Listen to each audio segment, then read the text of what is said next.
Liver disease. Non alcoholic जो liver disease होता है वो किसको होता है? जो ये कचरा आहार खाते रहते हैं, फैट वाली चीज़ें खाते रहते हैं, ज़्यादा से ज़्यादा जो है सुबह उठते ही उनकी शुरू हो जाती है पूरी, कचौरियाँ, पराठे। देखो मैं इसके पहले यानी 2009 के पहले मैं दिल्ली में था। दिल्ली में बालाजी निरोग धाम, वहाँ मैं हेल्थ डायरेक्टर था मैं उसका। तो वह जो है वहाँ पर मैं देखता था कि प्रायः दिल्ली वाले जो है ना स्लगिश लीवर से, फैटी लीवर से प्रायः ग्रस्त पाए जाते थे। जब उनकी हम जांच करते तो ये जो है ना, फिर मेरे को पता चला कि ऐसा क्यों होता है। क्योंकि दिल्ली में सुबह सुबह नाश्ते में ही पहला जो है काम होता है पराठे खाना, और घर में पराठे नहीं मिलता है किसी दिन तो चांदनी चौक में पराठे वाली गली है, वहां पहुंच जाते हैं सब। तो ये जो पराठा है ना रोज रोज, या इस प्रकार की जो तेल वाली चीजें हैं, वो लीवर की कट्टर दुश्मन है। इसी प्रकार से लीवर का कट्टर दुश्मन है शुगरी फूड। शुगर वाली जितने भी, क्योंकि शुगर क्या होता है, हमने देखा है कुछ महिलाओं पर हमने प्रयोग किया, रिसर्च किया है कि शुगर खाने की बहुत आदत थी, मिठाई नहीं मिलता था तो शुगर ही फांक लेती थी। उनके लीवर में गॉल ब्लैडर स्टोन बहुत तेजी से पनपा। तो ये ध्यान रखा करो, शुगरी चीज जो है ना।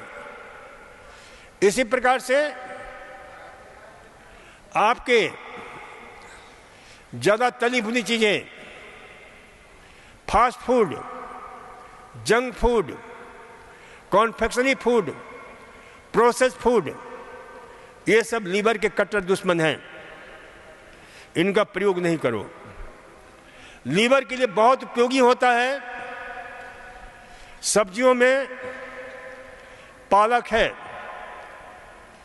आपके बीटरूट है, ये सब जो है दवा है लीवर के लिए, जिसमें नाइट्राइट, नाइट्रेट, दो ऐसे महान तत्व पाए जाते हैं जो लीवर खराब हो गया है। लीवर के खराबी के कारण आपके पोर्टल हाइपरटेंशन हो जाता है, वेरिसेस हो जाते हैं, इसोफिगल वेरिसेस, लीवर वेरिसेस, यानी वो खून की नलियां जो ऐसे लोगों की गले की फैल जाती हैं, सूज जाती हैं, जैसे ब्लीडिंग होने लगता है, जीवन जो है मृत्यु के कगार पर पहुंच जाता है। Last stage of liver disease जिसको बोलते हैं, आपके लीवर सिरोसिस की स्थिति पैदा हो जाती है, लीवर कैंसर पैदा हो जाता है। तो उनसे रक्षा करने में ये आहार, विशेष रूप से चुकंदर, बीटरूट, पालक, एवोकाडो, ग्रेप फ्रूट, चकोतरा, ये नींबू परिवार के संतरा, मौसमी, ये सब फल लीवर के लिए, नारंगी वरदान हैं जो लीवर को नियंत्रित, नियोजित और नियमित करते हैं। तो इसलिए इसे जो ना प्रयोग करो। नो घी जो नहीं खाना है, और इसके अतिरिक्त लीवर का गर्म ठंडा सेक, ये सबसे बेहतरीन इलाज है। तो गर्म ठंडा सेक करिए ताकि लीवर को भरपूर ऑक्सीजनेटेड ब्लड मिले, क्यों गर्म ठंडा प्रयोग करते हो तो लीवर को जीवन मिलता है, प्राण मिलता है, जिससे उसके सेल जो है पुनः सही ढंग से काम करने लगते हैं। तो ये प्रयोग करना चाहिए। और लीवर रोग के लिए, जैसे आंखों की रोशनी के लिए यहां पर आई ग्रिट मिलता है, दिव्य आई ग्रिट प्रयोग करो, दिव्य लिवामृत, लिवोग्रिट, ये सब बहुत उपयोगी होते हैं, तो इनका प्रयोग करना चाहिए। और इसके अतिरिक्त आहार में आपके ओट मिल का दलिया, जौ का दलिया, चावल, ये लीवर के लिए अच्छा है, इसका प्रयोग करना चाहिए।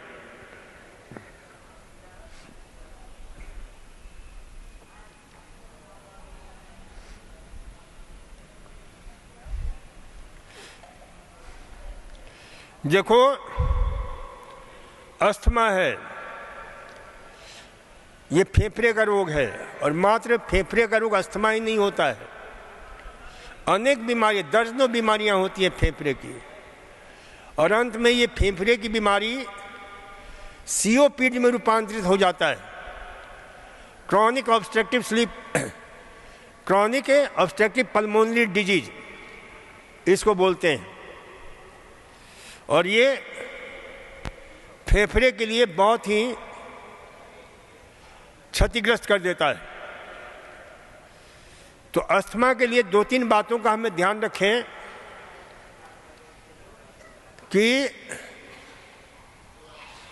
इलाज में यहाँ सीख लीजिए, विशेष रूप से हमने जो रिसर्च किया है, अदरक और प्याज का रस, लहसुन का रस मिला करके यहाँ छाती और पीठ की मालिश कराते हैं, हॉट कोल्ड कंप्रेस कराते हैं, उससे भयंकर से भयंकर अस्थमा के रोगियों को हमने नया जीवन मिल दिया है, छोटे बच्चे से लेकर के बड़े बच्चों तक।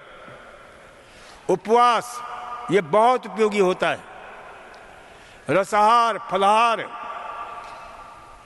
ये सब करके दमा को ठीक किया जाता है। दमा दम के साथ नहीं, दमा प्राकृतिक चिकित्सा के साथ जाता है, इसे ध्यान रखें।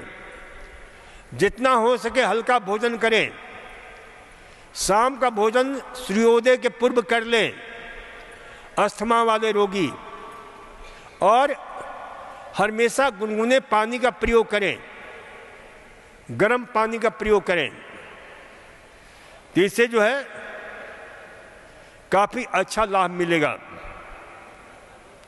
तो इसे ध्यान रखें।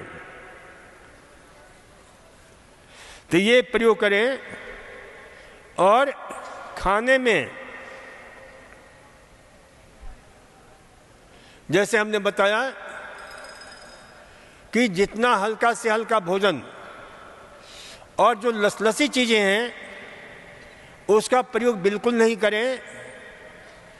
जैसे जब तक अस्थमा है तब तक केले का प्रयोग नहीं करें, मैदे का प्रयोग नहीं करें, गेहूं का प्रयोग बंद रखें, ज्वार, बाजरा, रागी की रोटी खाएं।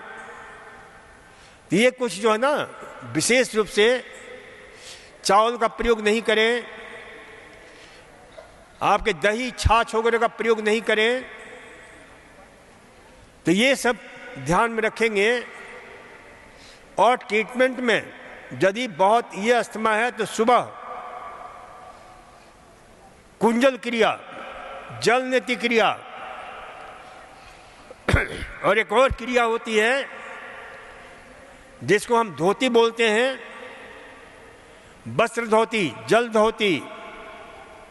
ये सारी क्रियाएं करने से फेफड़े की ताकत को बढ़ाते हैं।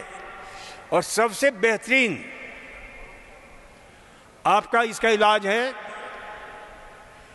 सूर्यभेदी प्राणायाम, अनुलोम विलोम प्राणायाम। ये विशेष रूप से करें।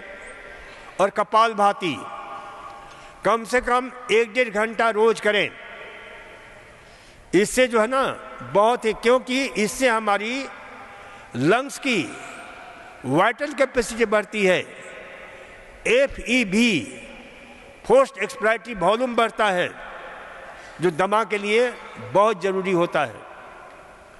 तो इसे जो है ध्यान रखें, क्योंकि दमा में क्या होता है, या जितने फेफड़े के रोग हैं, कि हमारी सांस की जो नलियां हैं उनका लचीलापन कम हो जाता है। क्योंकि जब बच्चा पैदा होता है तो उसके फेफड़े में 30 मिलियंस आपके छोटी छोटी श्वास वाहिकाएं होती हैं, और वो कई प्रकार की होती हैं, अलग अलग प्रकार के, जो हमारे फेफड़े के अंदर कुछ तो रोगाणुओं से लड़ने की ताकत देती हैं, रोगाणुओं से लड़ती हैं, कुछ जो है जो हम सांस लेते हैं ऑक्सीजन का जो है आवागमन यानी बनाए रखती हैं, ऑक्सीजन का लेवल सही रखती हैं। तो ये जो है, जब वही बच्चा 3 से 7 साल का हो जाता है तो ये बढ़ करके 300 मिलियंस हो जाती हैं, और ये आपके गुब्बारे के छोटे छोटे गुब्बारे जैसे होते हैं, जैसे सांस लेते हैं तो गुब्बारे की तरफ फूल जाती हैं, और वहाँ पर एक्सचेंज होता है ऑक्सीजन का, कार्बन डाइऑक्साइड का, और इस प्रकार से जो है हमारा जीवन सुंदर ढंग से चलता है। लेकिन अस्थमा में, इम्फेजिमा में, इन सब में क्या होता है कि वो सांस की नलियाँ बिल्कुल कठोर हो जाती हैं, सख्त हो जाती हैं। उसमें जो है कफ भरने से इन्फ्लामेशन हो जाता है, इन्फेक्शन हो जाता है, इंजरी हो जाती है, और ये इन्फ्लामेशन, इन्फेक्शन, इंजरी फिर बहुत मुश्किल हो जाता है, सांस फूलने लगता है, ऑक्सीजन की कमी हो जाती है, बहुत भयंकर स्थिति पैदा हो जाती है। तो ये ध्यान रखना चाहिए कि ऐसी स्थिति में हमें एलोपैथी की सहारा लेनी पड़ती है, उसका सहारा लेकर के और फिर नेचुरोपैथी का प्रयोग करें। तो ये जो है ध्यान रखें कि इसको अच्छी तरह समझ करके प्राणायाम, आहार, योग में विशेष रूप से जो छाती की क्रियाएं हैं, वक्ष शक्ति विकासक क्रिया है, आपके भुजंगासन है, भुजंगासन के 3-4 क्रियाएं, भुजंगासन में धीरे धीरे बहुत हल्के हल्के प्रयोग करते हुए आप जो है सरलता से आपके जो है यानी दंड बैठक की तरह करें, लाभ मिल जाता है, जिससे फेफड़ा आपका खुलता है, फेफड़े की लचीलापन बढ़ता है, जो कफ और इन्फेक्शन, इन्फ्लामेशन है वो कम होता है। लेकिन ये ध्यान में रखना है कि ज़्यादा तकलीफ में कोई ऐसी जो है प्रक्रिया नहीं अपनाएं जिससे फेफड़े में क्षतिग्रस्त और हो, तो इसको ध्यान रखेंगे। मुझे कान से कम सुनाई देता है, उम्र क्या है पता नहीं। देखो 51 साल के बाद में हमारे कान और इसका बीच का जो क्रेनियल नर्व्स है, तो उसके बीच के माध्यम जो है ना उसके कमजोर होने लगता है, तो प्राय प्रेसबायोक्यूसिस उसको बोलते हैं बीमारी। तो 51-52 साल के बाद ये स्थिति देखने को मिलती है। लेकिन कान की शक्ति बढ़ाने के लिए कान का गर्म ठंडा सेंक करो, और यहाँ पर जो हमारा ईयर ग्रिट है उसका प्रयोग करो, और गर्म ठंडा सेंक कान का करो, तो उससे जो है सही होता है। तो इसे ध्यान रखा करो।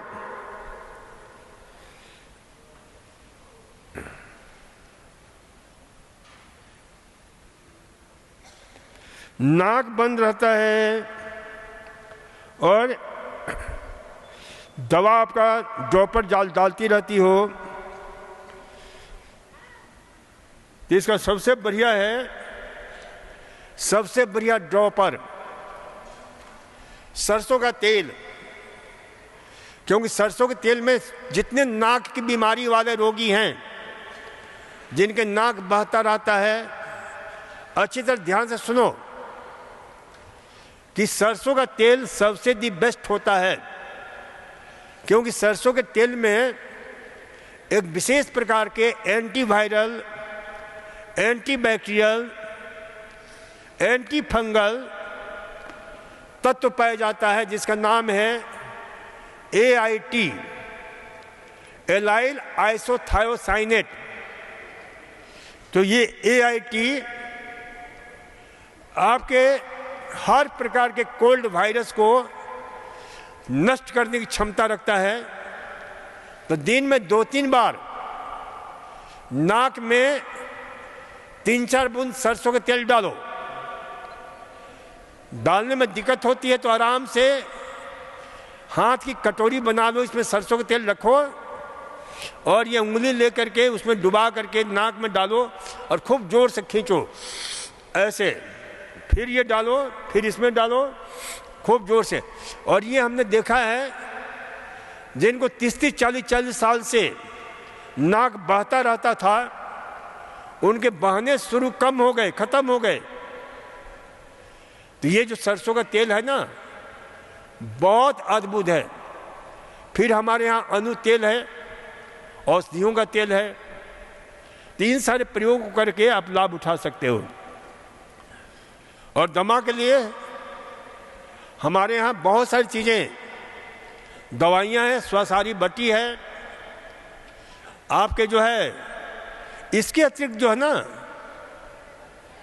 हमने देखा है कि जिनको खांसी दौरा कम नहीं हो रहा है, लगातार हो रहा है, तो उनके लिए एक बहुत जादुई चीज बता रहा हूं मैं कि उनको क्या करना चाहिए।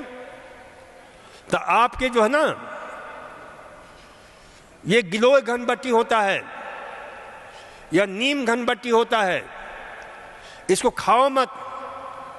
और कंठा अमृत इसको लेकर के गले में यहाँ पर रख लो और उसे चूसते रहो। तो इस पर एक बहुत अद्भुत रिसर्च हुआ है।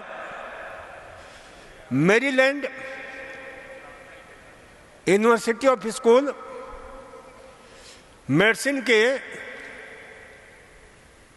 एक डॉक्टर